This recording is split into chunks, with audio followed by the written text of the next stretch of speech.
दानापुर विधानसभा क्षेत्र में आज राजद कार्यालय का उद्घाटन किया गया।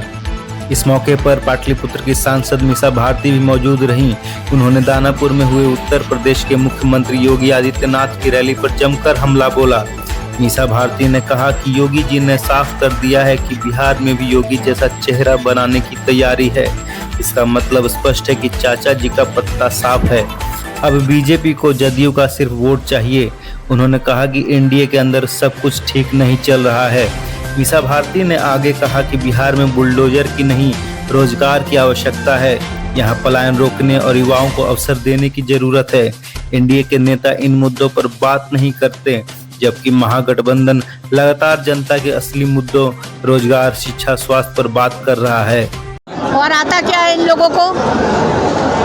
योगी जी को क्यों यहाँ बुला रहे हैं ये लोग? अरे भाई, तो योगी जैसा मतलब योगी जी ने ये साफ कर दिया कि यहाँ भी भारतीय जनता पार्टी का योगी जैसा कोई मुख्यमंत्री का चेहरा बनने जा रहा है। मतलब कि चाचा जी, हमारे चाचा जी का पत्ता तो साफ इन लोगों ने कर दिया है। तो सिर्फ अभी उनको वोट चाहिए जेडीयू का, इसीलिए वो साथ में है।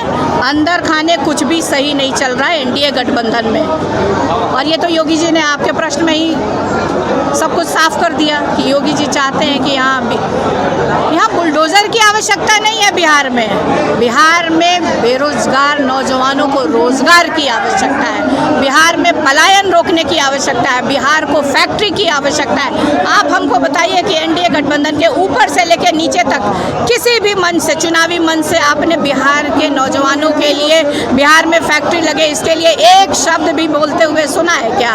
वहीं आप देखिए महागठबंधन के जितने भी नेता हैं वो सिर्फ एक ही बात करते हैं कि बेहतर बिहार बनाएंगे, बेरोजगारी दूर करेंगे, पलायन को रोकेंगे और फैक्ट्री लगाएंगे ताकि यहीं पे सब लोग रहें, खुशहाली से रहें। आप देखिए कि अभी लोकसभा के समय हम लोगों ने जो वादे किए थे उन वादों को उठा के उसमें उलटफेर करके एनडीए गठबंधन ने उन्हीं को किया। हमने बिजली 200 यूनिट कहा था, ये 125 यूनिट दे रहे हैं। जो 420 वर्षों से जो वृद्धा पेंशन था और जो दिव्यांगों का पेंशन था वो 400 रुपये था, उसको बढ़ा के हम लोगों ने 1500 रुपये कहा था। इन्होंने 1100 रुपये करने का। तो इन लोगों के पास, एनडीए गठबंधन के पास बिहार के लिए कोई विजन नहीं है। सिर्फ बिहार की जनता को ये लोग गुमराह करते हैं और हमारे परिवार के ऊपर आरोप लगाते हैं। इससे बिहार को कोई लेना देना नहीं है, इससे कोई फर्क नहीं। आप हमारे परिवार को आप गाली दीजिए, लेकिन बिहार में नौजवानों को रोजगार दीजिए, यहाँ फैक्ट्री लगाने का काम करिए। ये सब नहीं चलने वाला है। मैनिफेस्टो है, सिर्फ हमारी माँ को गाली दिया गया, बस यही उनका मैनिफेस्टो है। और बाकी की माँ नहीं है। हमारे भाई को भरे सदन में भारतीय जनता पार्टी के एक एमएलए ने माँ बहन की गाली दी, उस पर प्रधानमंत्री जी क्यों नहीं बोले? कांग्रेस के एक प्रवक्ता को खुले मंच से डिबेट में उनको गाली दी गई उनकी माँ की, उस पर क्यों नहीं प्रधानमंत्री जी बोलते हैं? सबकी माँ एक समान है। मेरा ये कहने का कतई ये मतलब ना निकाला जाए कि हम नरेंद्र मोदी जी की माँ का हम लोग सम्मान नहीं करते हैं। सबकी माँ माँ होती है और सबका सम्मान होना चाहिए, चाहे वो किसी भी दल के लोग।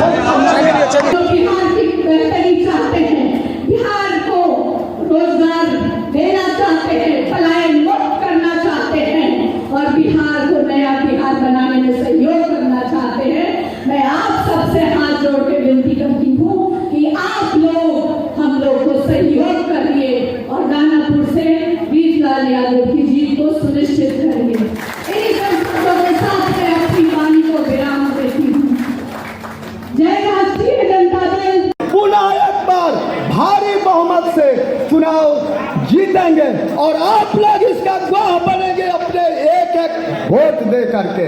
साथियों, आज जरूरत है इस बात की, आपको पहचान करने की। इन बात पर आपकी वोट को बिहार की सरकार और जरूर गिनवाना चाहिए। और जितना आज हमारे माननीय विधायक परेशान है उन्हीं के वजह से है। इन्होंने हारने के बाद से ही षड्यंत्र करना